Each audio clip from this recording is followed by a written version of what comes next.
Hebreus capítulo 9. Eu ia fazer um comentário, mas antes de ler, mas à medida que a gente for lendo, aí comentando. Assim, só lembrando vocês, em que circunstâncias Hebreus foi escrita mesmo? O que estava acontecendo? É que eu repito isso tanto que eu estou assim, me recuso.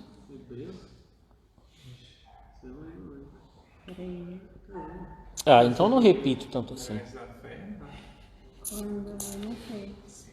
Assim, quando foi escrita, qual era a situação da igreja para quem foi escrito? Primeiro capítulo. Peraí. Eu tô aqui também. 2, 3. Peraí, pai.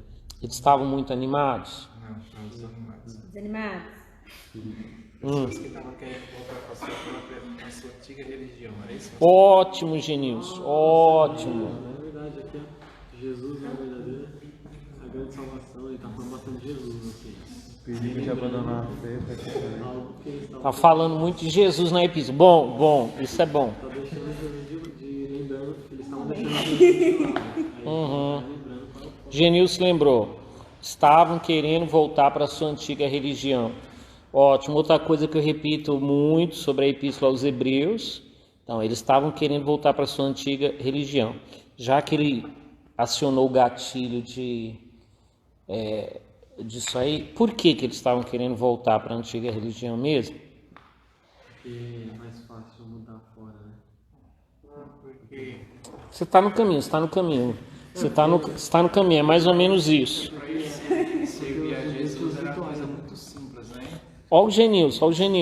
Vai entendendo como é que se presta atenção em mensagem, vai. É assim que se presta atenção em mensagem. Vai. Continua, Genilson, continua. Eu quero sentir que vale a pena. A religião deles era uma coisa que tinha mais, tipo assim, não é complicada, tinha mais rituais, né? Mais rituais, ótimo.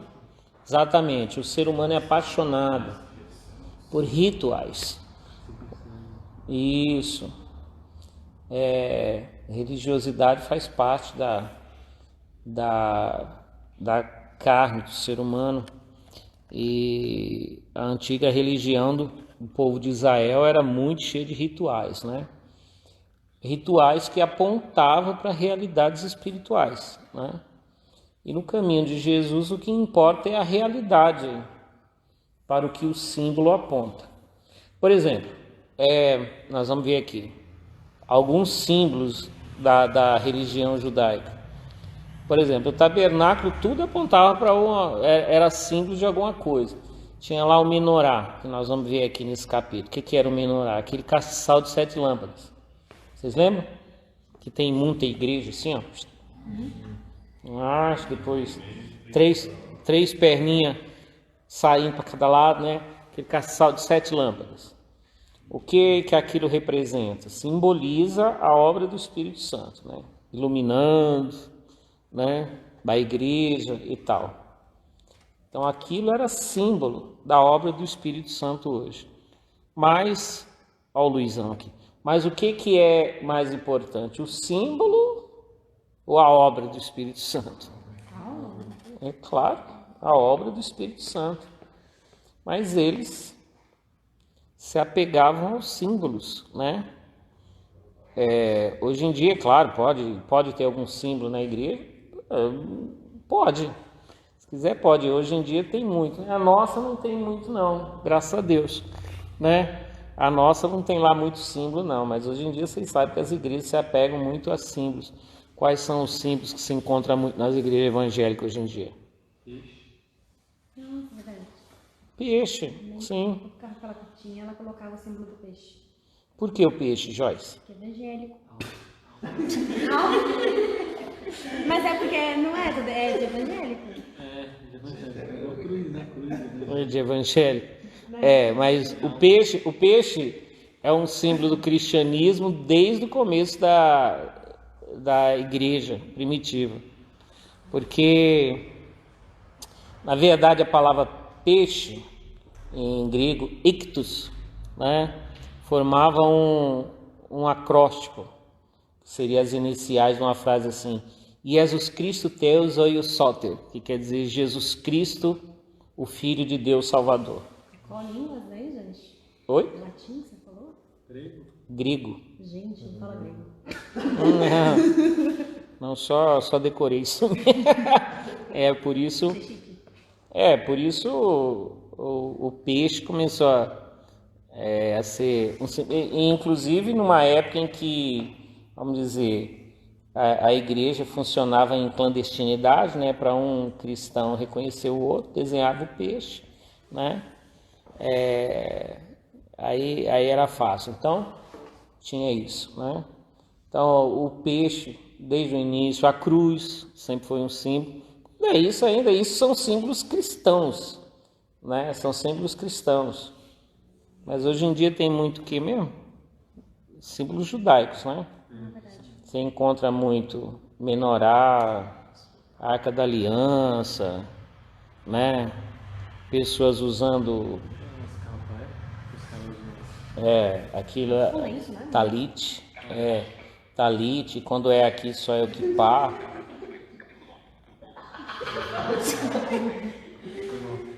Né? Quando se trata de símbolos, né? Quando se trata da gente saber que aquilo ali é um símbolo, tudo bem, desde que não se exagere nos símbolos também, né? Eu acho que exagero nos símbolos demais também é problema, né? Mas nunca a gente pode se esquecer que o importante é a realidade para o que aquilo ali aponta, né? Por exemplo, a Arca da Aliança, vocês lembram? O que a Arca da Aliança representava? Glória, presença de Deus. Isso, a glória e a presença de Deus. Então a Arca da Aliança, de fato, era uma coisa bonita, maravilhosa. Já pensou um baú revestido de ouro, em cima esculpido assim 2 querubins, um de frente para o outro, apontando para a arca, estendendo suas asas. Lá dentro tinha as tábuas da lei, a vara de Arão que tinha florescido e um pote com maná. Amém? Já pensou coisa bonita? Né, gente? Tantas réplicas que tem hoje em dia, tem réplica que se vende aí do tamanho bíblico, inclusive. É bonito, claro que é. Mas é óbvio que o mais importante é o que? Aquilo ou aquilo para o que aquilo aponta, para o que aquilo representa. Lógico, né, gente? É óbvio, a presença de Deus. Então, eu só estou falando isso aí para mostrar para vocês assim que os cristãos hebreus aqui, eles estavam nesse conflito porque o problema não era só ter aqueles símbolos, a questão é que eles queriam voltar para aquilo, né? Ficar com aquilo e se prender àquilo e não à realidade daquilo, tá? Então, porque na verdade quando Deus deu todas aquelas coisas é até que a realidade daquilo se cumprisse, porque no Antigo Testamento não tinha aquilo, tinha numa escala menor. Por exemplo, a gente falamos do menorá, que era o castiçal de 7 lâmpadas. Já falei que significava o quê? A obra do Espírito Santo. Tinha o Espírito Santo agindo no Antigo Testamento? Claro que tinha, né? A gente vê ele vindo sobre reis, sacerdotes, profetas, vindo sobre pessoas assim que Deus designava para alguma missão, mas tinha a promessa de que ele seria derramado sobre toda a carne, né, gente? E isso ainda não tinha chegado. Essa promessa iria se cumprir com o surgimento da igreja, com uma nova aliança que Deus iria estar fazendo, né? E aquela presença gloriosa de Deus representada ali pela arca, gente, era algo que o sumo sacerdote experimentava uma vez por ano, vocês lembram, né? Está aqui nesse capítulo 9. E algo que a gente procura essa experiência cada vez que a gente faz isso que a gente estava fazendo agora há pouco. Não estava aqui orando? Né? Cada vez que a gente ora é essa presença que a gente busca.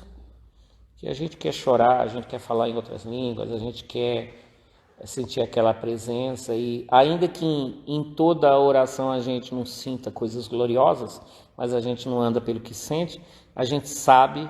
Oi, pastora Cíntia. A gente sabe que Deus está ouvindo a gente. Que aquela presença lá, de onde estava a Arca da Aliança, a gente sabe que aquela presença está conosco. Né, gente? Aquela presença está ali conosco. Então, era com isso que os cristãos hebreus não se acostumavam, né? Para eles, o símbolo era mais legal, mais interessante. O azeite é considerado um símbolo? Luiz perguntou. Era assim. O azeite era símbolo de quê mesmo? Do Espírito Santo. Do Espírito Santo. Principalmente porque se ungia com azeite. E a Bíblia também fala do trabalhar do Espírito Santo como unção. O que significa a palavra unção? Significa untar com óleo, passar óleo, despejar óleo. E a mesma palavra é usada para o óleo e para o Espírito Santo, né? Já pensou? Então, sim, é um símbolo do Espírito Santo. E principalmente, se a gente perceber que, diferente de hoje em dia, que azeite serve mais para quê mesmo? Hoje em dia? Para temperar a salada, para jogar na pizza. Mas antigamente o azeite era para quê mesmo? Também, ótimo, não estava pensando nisso não. Ajudava na cicatrização das feridas. Que mais? Passar no cabelo, eu não sei disso não. Mas era uma ideia, quando tinha cabelo enroladinho igual daquele, né, para deixar lá sempre, né, daquele jeito. Mas o azeite era usado principalmente para o quê? Para acender lâmpada. Era o combustível, né? Acender a churrasqueira.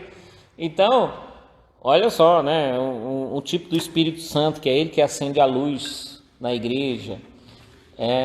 Tanto no sentido de faz da igreja uma luz para iluminar o mundo, como também luz no sentido de entendimento, nos traz entendimento, né?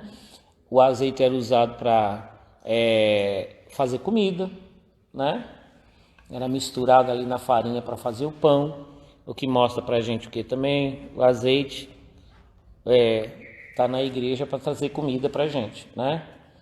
Eu dar o trigo aqui da palavra sem o óleo da unção, fica ruim, viu? Fica seco, o negócio vocês entalam, né? A pastora Cíntia falou que hoje colocaram na pizza. Pastora Cíntia, teve pizza hoje? Queremos. Hoje teve pizzaiada hoje em casa? Foi só vocês? Então, gente, isso aí tudo faz de um elemento um símbolo, né? Mas o duro é se pegar símbolo, né, gente?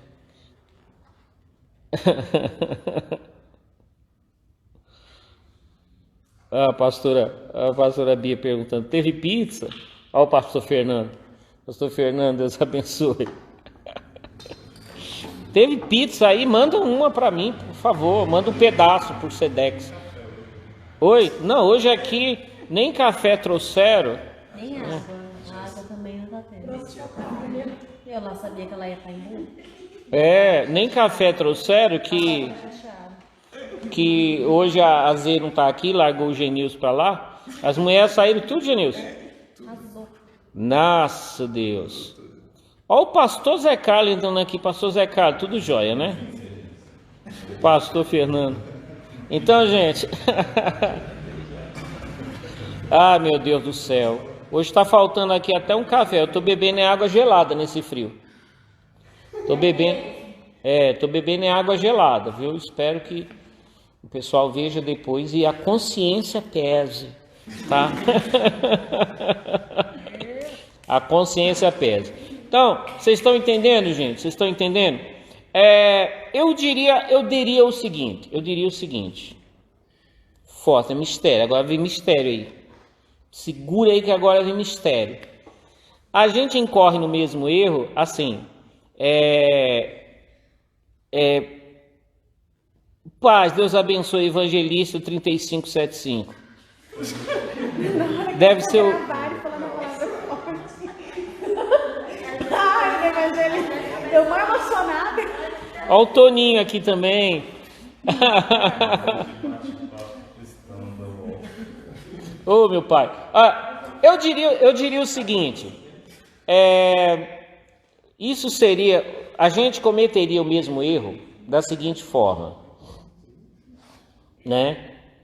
Nós, numa época, talvez já cometemos, hoje em dia nós podemos cometer assim. Por exemplo, em décadas passadas já tivemos os nossos usos e costumes. Sabe o que são usos e costumes, não sabe? Sabe, né? Não cortarás o cabelo. Não usarás brinco, não passarás batom. Não ficarás loira. Né? Exatamente. E outras coisas mais. Tá.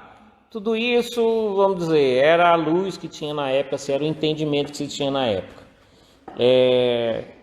E tá, também tinha aquele negócio, né? Era uma certa maneira de colocar uma marquinha. Esse aqui é crente, aquele ali não é crente.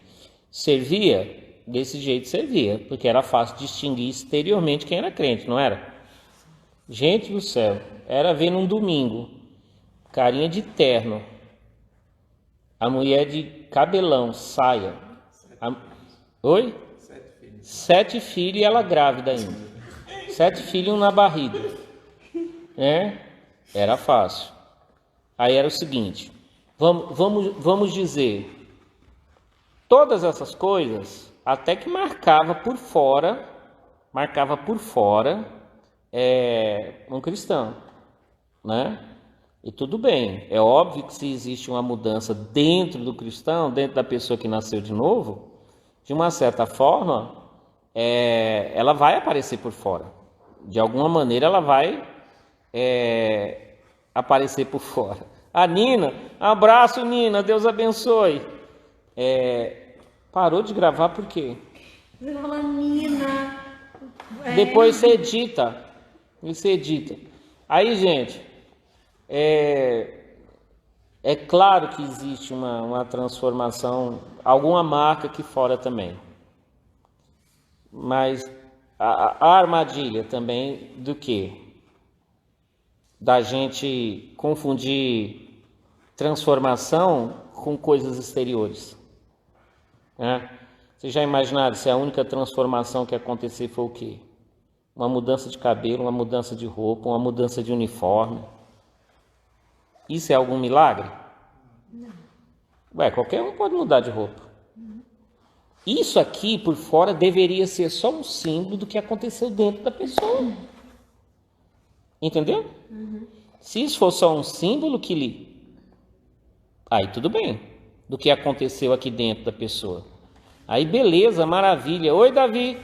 Davi é o bispinho da gente, tá? É o bispinho. Que parece com o missionário Sérgio. Então, gente, isso aí tem que ser o símbolo do que aconteceu aqui dentro da gente. Agora, se parar só nisso, já imaginou? Aí a gente cai no mesmo erro dos cristãos hebreus aqui, que queria só símbolo.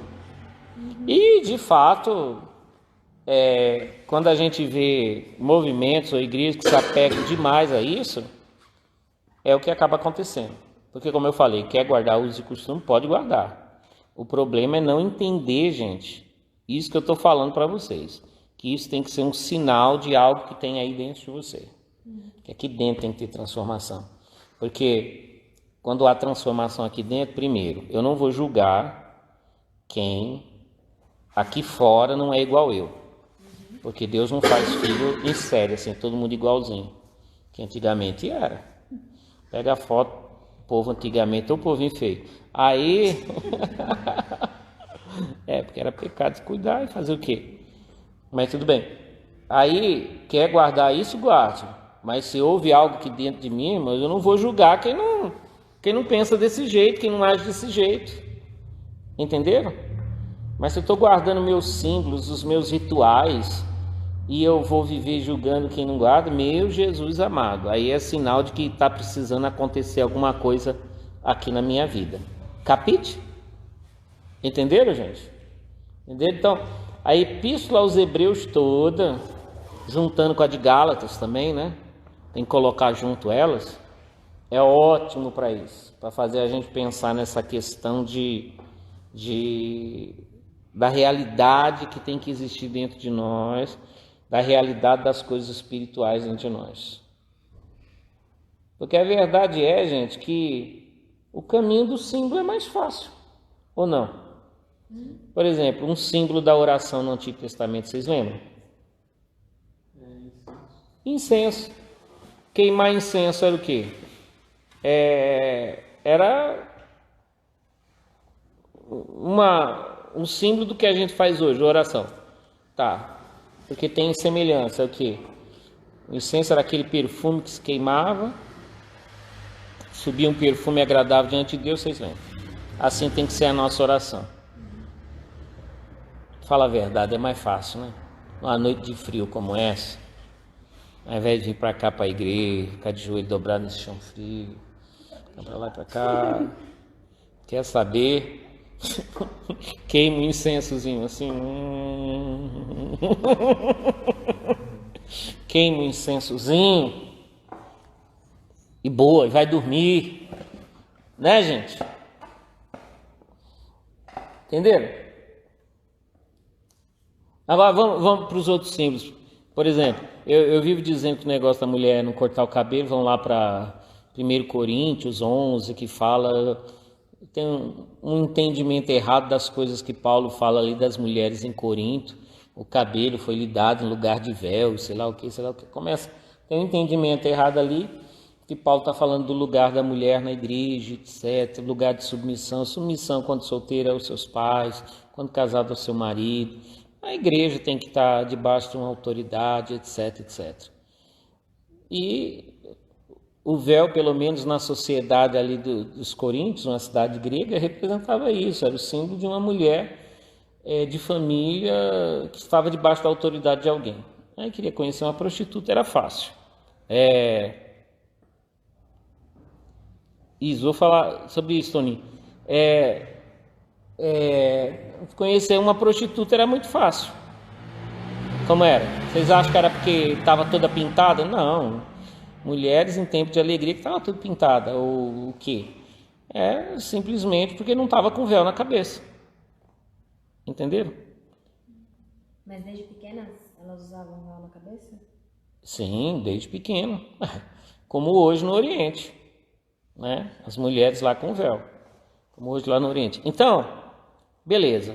Se é esse o símbolo que estão querendo, aí acham assim, aí tá, o cabelo foi dado no lugar do véu. Então, a pessoa está interpretando que o cabelo foi dado no lugar do véu, no sentido, representa o que o véu representava ali, representa a submissão de alguém.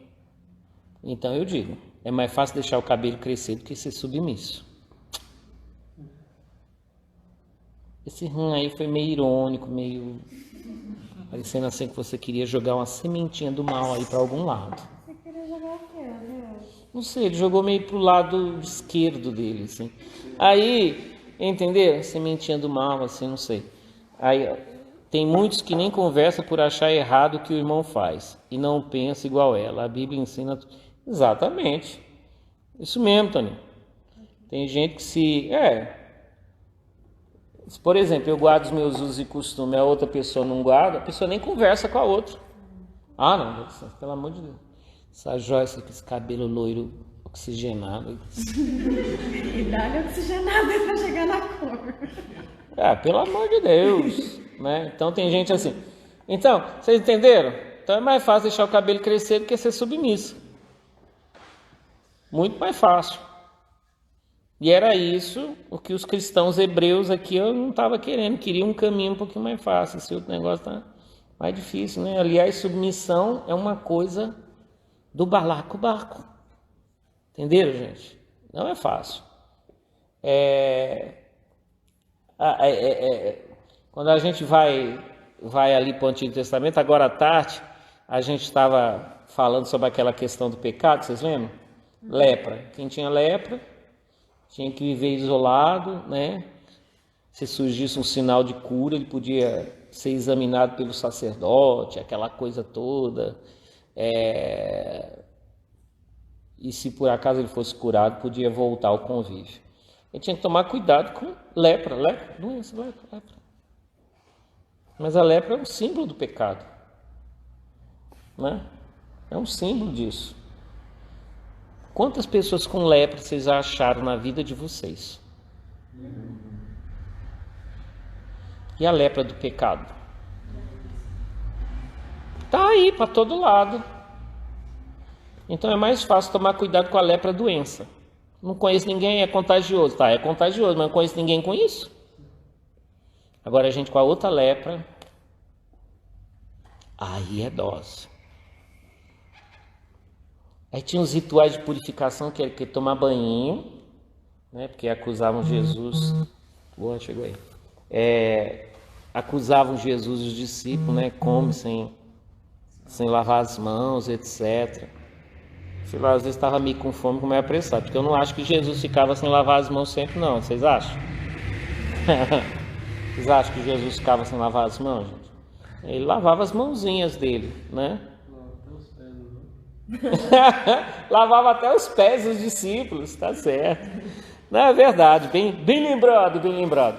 Aí, gente, a questão é o que eles... É como eles lidavam com aquilo, que horror. Para eles, gente, o importante era lavar as mãos, nem que no coração ele estava pensando em matar Jesus. Estava querendo matar Jesus, estava lá. Não, mas pelo menos lava as mãos. Pelo menos minhas mãos estão limpas. Perfeito, estou agradando a Deus. Exato.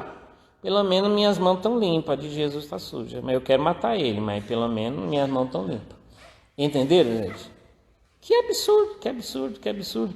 Aí a gente vê que a coisa chega a um ponto tão sem cabimento, né? Que vocês veem, planejaram a morte de Jesus, inclusive, e quando Judas, não, antes disso, quando prenderam Jesus por inveja e tudo mais, foram levar para Pôncio Pilatos, falaram para Pilatos sair, que eles não podiam entrar na casa de Pilatos para não se contaminar. Pelo amor de Jesus Cristo, né, gente? Ele estava prendendo, indo para matar o Filho de Deus, mas não queria se contaminar entrando na casa de um pecador.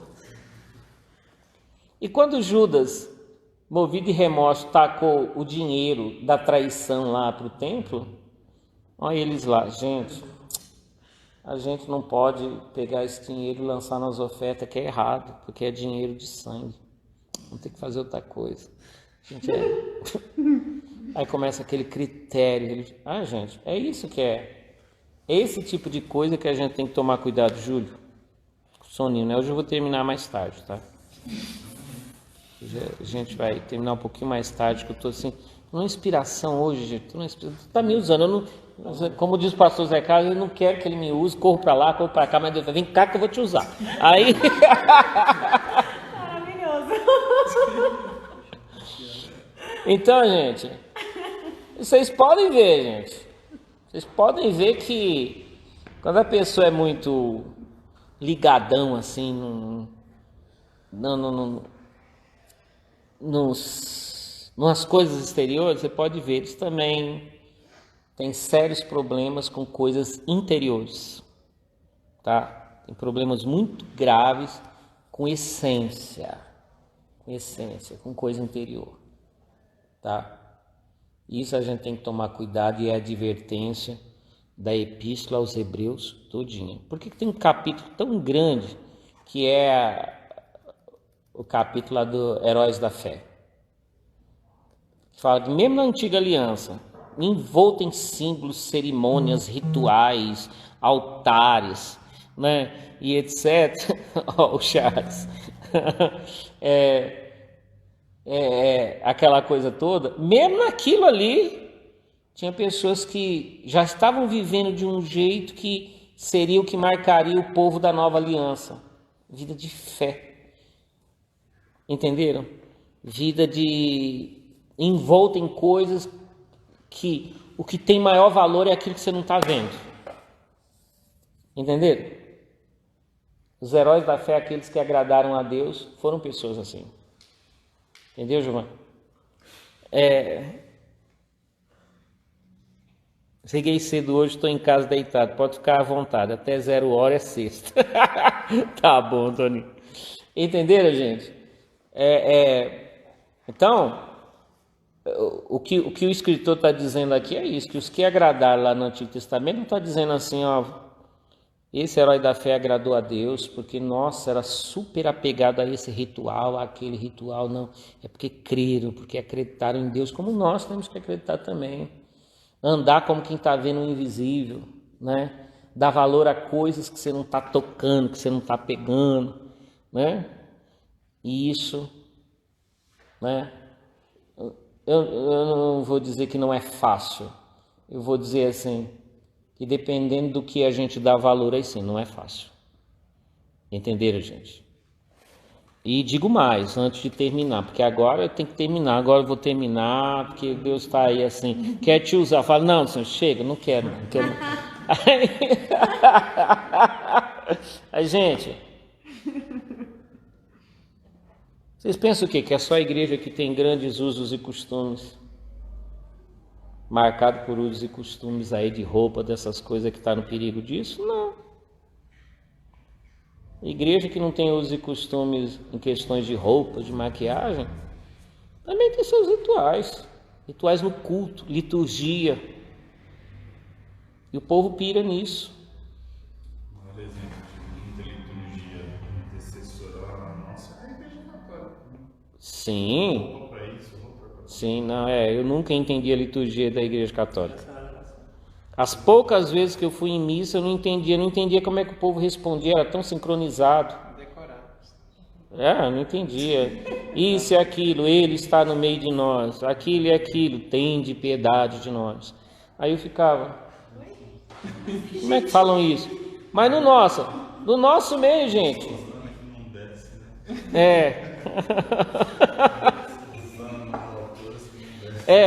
Agora, e no nosso meio? No nosso meio, por exemplo, igreja, quanto mais a liturgia for sofisticada, tiver um padrão, mais enche os olhos, tá? Mais enche os olhos das pessoas. E se um dia tirar esse negócio todo, tiver que se reunir, sei lá, ali na praça, não tiver nada disso, nada dessa liturgia toda, tiver que se reunir lá na casa, sei lá onde. Eu acho que aí está a questão de olhar para o lugar correto. Porque se você abandona um padrão e começa a ter outro, troca uma liturgia por outra. Você troca é escravo de um para ser escravo de outro. Exato. Então, às vezes a gente pensa que a gente está livre de uma coisa, ela só muda de cara. Daqui a pouco a praça está o padrão. Quando voltar para a igreja, todo mundo estranha. Não, peraí, tinha que ser na praça para resolver isso aí. Sim. Praça. Eu falei praça, questão de simplicidade. Eu falo, não tem nada, não tem estrutura nenhuma. Se não tiver estrutura nenhuma, não tiver nada, a gente consegue? Ou a gente vai falar assim, caramba, é difícil, não dá, não tem nada. Transmissão do vídeo. Não, ótimo, falou certo, eu ia falar disso aí, transmissão, verdade. Quarta-feira não tivemos estudo, porque a gente faz por transmissão, estamos no tempo da pandemia, mas Deus me livre chegar o tempo, já pensou? E gente, vai ter culto não, porque estamos sem internet, pronto, agora Deus está na nuvem. Agora Deus está na nuvem, né? Deus fala com a gente por WhatsApp. Senhor da glória nos ajuda, queima nós. Tá, vou ler um versículo para não ficar nas minhas palavras. A primeira aliança tinha a lei sobre a adoração e tinha também um santuário construído por seres humanos, onde se adorava a Deus. Pai amado, eu quero te agradecer por este momento e te peço a